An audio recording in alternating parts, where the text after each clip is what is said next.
আসসালামু আলাইকুম। আমি এই ভিডিওতে আপনাদেরকে যেটা সম্পর্কে বলবো সেটা হচ্ছে যে বিমানের বিভিন্ন অংশ সম্পর্কে আস্তে আস্তে আমি বলতে থাকবো। আজকের এই ভিডিওটার মধ্যে স্পেশালি আমি এয়ারক্রাফটের উইং সম্পর্কে বলবো। আমার সামনে যে এরোপ্লেনটা আছে এইটা হলো পাইপারের একটা এরোপ্লেন। এই এরোপ্লেনটার মধ্যে এই যে অংশটা আছে এটাকে বলা হয় উইং। প্রত্যেকটা এরোপ্লেনেরই ডান দিকে এবং বাম দিকে দুটো উইং থাকে, পাখা থাকে। এই পাখার বিভিন্ন অংশ সম্পর্কে আমি আপনাদেরকে পরিচিত করাবো।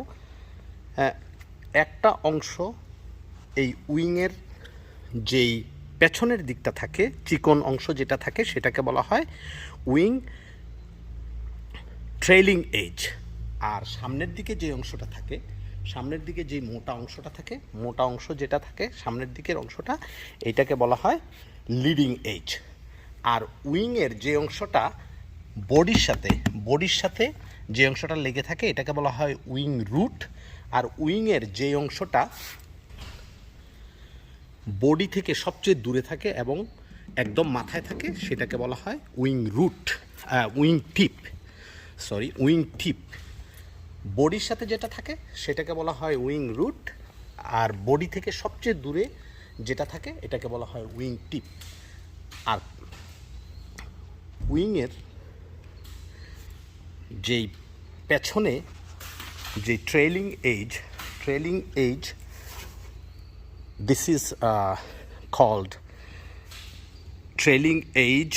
This is called aileron. Aileron is a part of your primary flight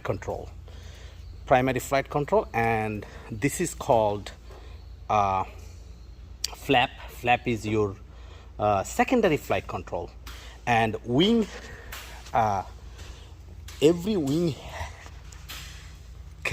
has a fuel tank also. Both side they have fuel tank. Different aircraft has a different configuration. There are a lot of secondary flight control can be with the wing, but on this one, while this one is a Piper, this is a different design and different structure. So it just so class, you guys know that, right? Let me finish this and we're gonna talk about more. Thank you.